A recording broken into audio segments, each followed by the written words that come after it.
শুভেন্দু অধিকারীর জনসভার আগ মুহূর্তে একটি পোস্টারকে কেন্দ্র করে চাঞ্চল্য ছড়িয়ে পড়েছে, কারণ তার নামে চাকরি চোর পোস্টারে 6 লাভ পুরুলিয়ার বড়াবাজার শহর। বৃহস্পতিবার পুরুলিয়ার বড়াবাজার ঝাড়গ্রাম লোকসভা কেন্দ্রের বিজেপি প্রার্থী ডক্টর প্রণত টুডুর সমর্থনে জনসভায় যোগ দিতে আসেন শুভেন্দু অধিকারী। সেই মতো তৈরি হয়েছে মঞ্চ, কিন্তু জনসভার আগে বড়াবাজার শহর জুড়ে শুভেন্দু অধিকারীর নামে চোর পোস্টারে 6 লাভ।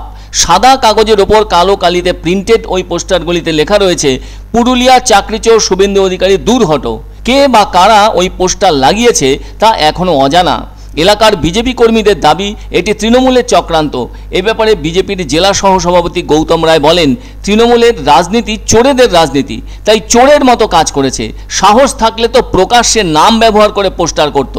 অন্যদিকে পুরুলিয়া জেলা পরিষদের সভাধিপতি নিবেদিতা মাহাতো বলেন, তৃণমূল এ ধরনের হিংসার রাজনীতিতে বিশ্বাস করে না।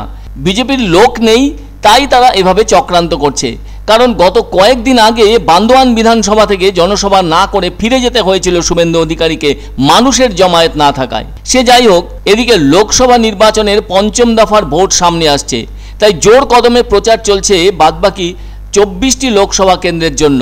পুরুলিয়ায় ৬ষ্ঠ দফায় ভোট রয়েছে, ফলে তার আগেই এমন চোর পোস্টার পড়ায় অস্বস্তি বেড়েছে বিজেপির অন্দরমহলে। তবে অনেকেরই মনে আছে, কিছুদিন আগে ২৬,০০০ শিক্ষক অশিক্ষক কর্মীদের চাকরি খোয়া যায়, তা নিয়ে সে সময় বোমা ফাটানোর কথা বলেছিলেন শুভেন্দু অধিকারী। আর এরপরই চাকরি চলে যাওয়ার ঘটনা ঘটেছে রাজ্যে। এ ব্যাপারে রাজ্য সরকার সুপ্রিম কোর্টে মামলা করলে তাতে স্থগিতাদেশ দেয় সুপ্রিম কোর্ট। তাই অনেকে মনে করছেন সেই ঘটনার রেশ হিসেবেই এ ধরনের পোস্টার পড়েছে বড়াবাজার শহরে।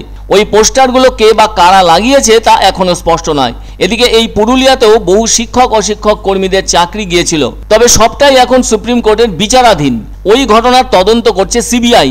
আর ওই ২৬,০০০ কর্মীর চাকরির ব্যাপারে ঝামেলা হবার রেশ পড়েছে লোকসভা নির্বাচনে।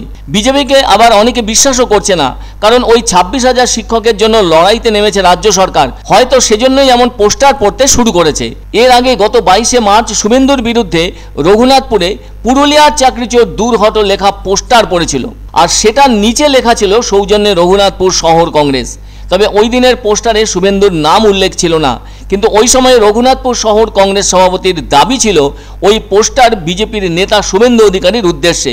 ছোট মাপের পোস্টার হওয়ায় জায়গার অভাবে ওর নাম লেখা সম্ভবপর হয়নি, এমন কথা চাউর হয়েছিল শুভেন্দুর নামে। সেটা হলো, পুরুলিয়ার হাজার হাজার বেকার ছেলে মেয়েকে বঞ্চিত করে মেদিনীপুরের ছেলে মেয়েদের এখানে চাকরি দেন তৎকালীন তৃণমূল নেতা শুভেন্দু অধিকারী। তার ওই ছেলে মেয়েদের মেদিনীপুরে নিজের জেলায় বদলির ব্যবস্থা করে তবেই নাকি তৃণমূল ছেড়েছিলেন তিনি। ওই কংগ্রেস নেতার ভাষায় পুরোটাই ছিল পরিকল্পিত দুর্নীতি। এদিকে ২০১১ থেকে ২০২১ সাল পর্যন্ত প্রথমে সিপিএম ও পরে কংগ্রেসের বিরোধী নেতা ছিলেন।